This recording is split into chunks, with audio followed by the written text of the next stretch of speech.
Bah, mon cher ami, si j'en crois à Monsieur Ibrahim Traoré, Monsieur Tiani et Monsieur Traoré du Burkina Faso, qui s'accrochent au franc CFA contre vents et marées, malgré le fait qu'ils agitent tout un tas de propagandistes pour nous expliquer que le franc CFA, c'est la monnaie du colonialisme, de l'esclavage qui permet à la France de s'enrichir et d'écraser les pays africains qui empêchent leur développement et que eux sont la nouvelle lumière de l'Afrique qui vont nous montrer la souveraineté, etc., etc.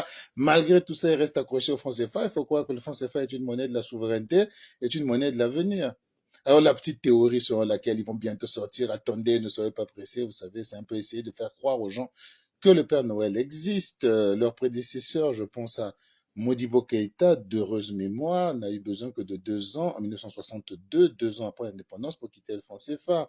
Et il a tenu 20 ans. On va pas me faire croire dans des conditions, mais alors à l'époque, il n'y avait même pas d'ordinateur. On va me faire croire aujourd'hui que pour Assimi Goïta, c'est devenu tellement compliqué de quitter le franc CFA qu'il ne peut pas. En tout cas, s'il veut quitter le franc CFA, il a besoin de conseils. Je suis prêt à lui apporter. En 2 ou 3 semaines, l'affaire est pliée. Il aurait quitté le franc CFA. Bien, vous savez très bien qu'il ne le fera pas. Vous êtes, pour la plupart de ceux qui m'écoutaient, originaires des pays qui utilisent le franc CFA ou de leur voisinage immédiat.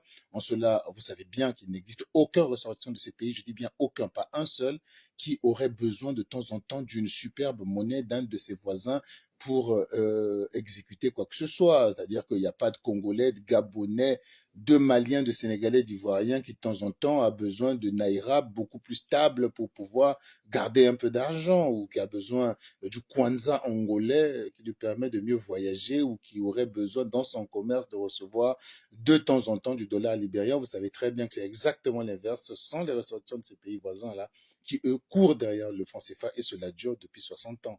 Donc, vous connaissez la réalité, vous êtes un peu embrumé, englué dans ce discours militant totalement imaginaire qui ne ressemble en rien à la réalité.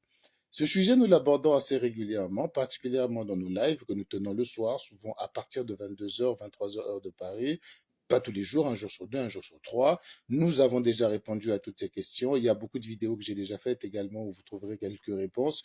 N'hésitez pas à vous abonner pour savoir quand est-ce que le live commence. N'hésitez pas à venir poser vos questions lors de nos lives. Nous vous répondrons de ce côté. Il n'y a pas de souci. Ah, j'ai failli oublier. Tu es un vendu, esclave de maison. On te paye combien? Mais apparemment, je suis donc aussi vendu que Tchani, que Ibrahim Traoré et que Assimi Goïta, général 5 étoiles, qui a gagné ses galons sous la clim de la présidence. Je suis donc aussi vendu qu'eux, parce que eux non plus ne quittent pas. Et même s'ils font dire à leurs propagandistes qu'on va partir, ben, eux-mêmes n'en parlent même pas, aucune procédure n'est engagée. Donc, on est tous des vendus ou alors posez-vous les bonnes questions. En tout cas, posez-les nous, nous vous apporterons des réponses.